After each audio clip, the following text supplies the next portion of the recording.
What's up, guys? My name is Avery Waite, and this is the first episode of a show I like to call The Whammy.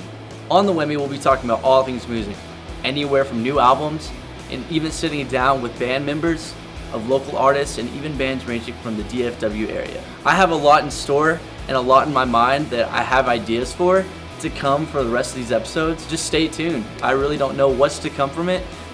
It's really just a personal take on what I like with music. On this episode of The Whammy, I'm going to be sitting down with Dallas-based metalcore band Light the Fire, talking about their new album that just came out, Compassion in Unlikely Places. I'm also going to be doing my own album review, not of all the songs, but of songs that really stand out to me, and the flow of the album and what it really means to me as well. Later, I'm also going to talk about some albums that I think you should check out, some of my personal favorites that I really enjoy that I think you might like as well. All this and more to come on The Whammy. Now, I wish I could say I remembered everything that I wrote down about this album, but I just have so much I want to talk about. As you'll see later, they talk about how Compassion in Unlikely Places means a lot to them. They talk about the writing process, what they had to go through, and even some stories that they like to tell that really paved the way for how this album came out. Compassion in Unlikely Places starts off with the song Omega, featuring the screaming vocals that pave the way for how the rest of the album is going to be like. A part that really stands out to me is when they say, "I am Omega," and then it transitions right into a heavy breakdown that goes into the next song, True North. I feel like the chorus is really what defines True North. Light the Fire really focuses on their catchy choruses, their electronic synths, and also the heavy breakdowns that they have between their songs. I feel like they really focus on their catchy choruses though, because a lot of songs have them. Departed has it, Omega has it, The Void, and True North.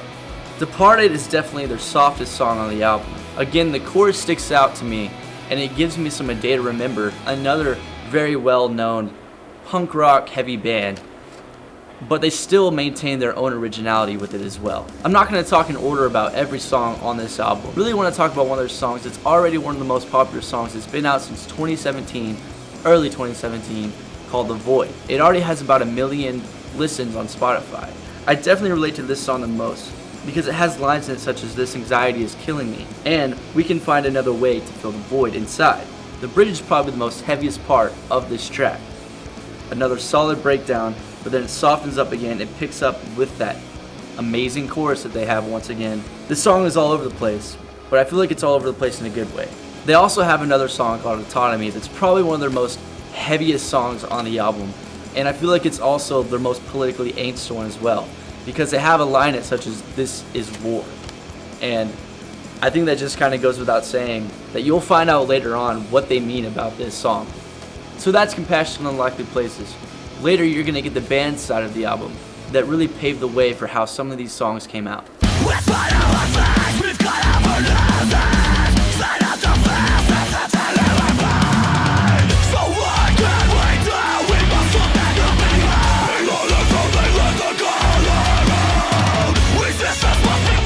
I'm Seth, I do vocals. I'm Blake, I do drums. I'm Trey, I do guitar and backing vocals. Andrew, I play bass. You guys are on y'all's album release tour, basically. What kind of success have you seen with this album so far already on Spotify, like charts and everything? It came out yesterday. Compassion in Unlikely Places, by the way, so you know what the album's called. But we got up to number 13, which was super cool. Shout out to the people who pre-ordered and bought it. Thank you very much. And it's only been a few days, so that's pretty much the only success we've seen it at this point.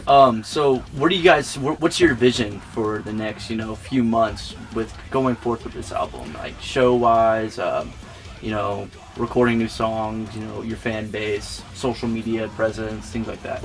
We have a few music videos left to release that we've already filmed. Okay. And as far as this album, we're just trying to tour as much as possible, like bring this album to the people so they can hear it live.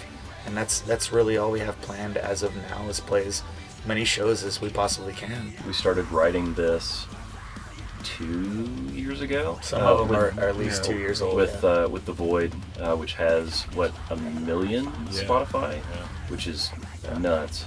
But I mean, that was kind of the start, and so this whole time we've just been trying to get the album out. We got to take a little bit more time on this album, which was nice because we've always just let's get it done, but we had a little bit of time to really work with the songs and make sure they were what we wanted them to be before we released them. So that was a luxury that we had with this album, thankfully. From like where you guys started as a band to like where you are now, what's different? I mean, when we first started, like, it was more like generic metalcore kind of stuff. And like, as we've changed members and like just evolved and music's changed and all that, we've changed. And then honestly, like when Seth joined us right before Lost at Sea, we had a vision for what we were going for, which I would say is closer to what we are now. Like that was the seeds of what we've become. You know, since then we've evolved even further and really focused in on what we're trying to do. So, and that's what this record I think is a culmination of, is like we've found our identity and we know what we're going for, and I'm stoked about what it could become. Like, what was the inspiration behind some of these songs, the lyrics wise, you know, your melodies, what kind of emotion and, you know, did y'all put into these songs? Compassion in Unlikely Places is really a collection of all the songs that have been written over the last 2 years, and we basically, you know, just picked the ones that we liked the best. Lyrically, I feel like this album's kind of all over the place. It's got a bunch of different topics. To narrow it down, it's pretty much either just like personal perspectives on you know, just kind of existing in the modern world, and the negatives that are associated with that, because I feel like you know, if we get those out, then we don't have to internalize them and keep them in. So it's like half political angst and half personal angst. It all has a common theme, I feel like, even though the lyrical content is kind of all over the place. It all has like a main theme, and it's I feel like it's wanting a bond between human beings and realizing that, man, we're all very different people, but at the same time, like we're kind of like all the same. We've gone through some shit in this band, and a reoccurring thing that kept happening to us was just these people that helped us out when they didn't have to. Like, we called a mobile mechanic, and like he came out and like didn't charge us anything. Stuff like that we were literally like, he rode with him down there, and he was like, yeah man, we just talked and bonded, and he was like, yeah man, you fill up my tank and I'll just do the work for free. Like, zero reason to help us, you know, totally different parts of from totally different parts of the country and just parts of life and stuff. And that one incident was a perfect encapsulation of things that have happened in our lives personally and as a collective, that we just kind of realized, like, I think we had already figured that was going to be the name before that stuff started happening. Well, it's a lyric in one of the songs, and it's one we kind of gravitated towards, but after like going through that stuff, it made sense, man.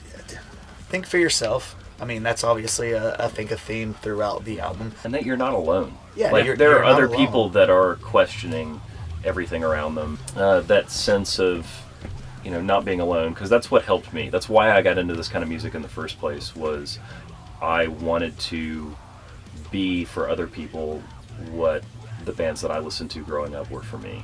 I feel like at the end of the day, that's really all we want to do, is be, you know, kind of that stability for other people and kind of help, you know. Well, and just like general like self-worth. Yeah, like, yeah. We talk about that a lot too in this album. Like, self-worth is a kind of a reoccurring theme with us, and, you know, realizing like, hey, you know, you are the way you are for a reason, and like, you know, own it. I wish we could say that it was like 100% intentional, but it just kind of fell into place that way. For me, seeing the evolution of it up till now, and especially with this record, there's something different about it. And I can't really like explain it, but because I mean, for me, you know, just from album 1 to like what now is album 5, Right. There's something different about this record, and it was very organic. It was very like emotional and cathartic in a way. Absolutely. And it just kind of more inspired, and That's the thing. Like, whether this blows us up, like to heights that we dream of, or whether it's another record that we're extremely proud we put out, I'm like satisfied in the regard of we put out the message we wanted to put out up till now, and we worked really hard to do it. And I'm not satisfied with what the future holds, but I can be satisfied with we put everything we had into this record to get to where we currently are.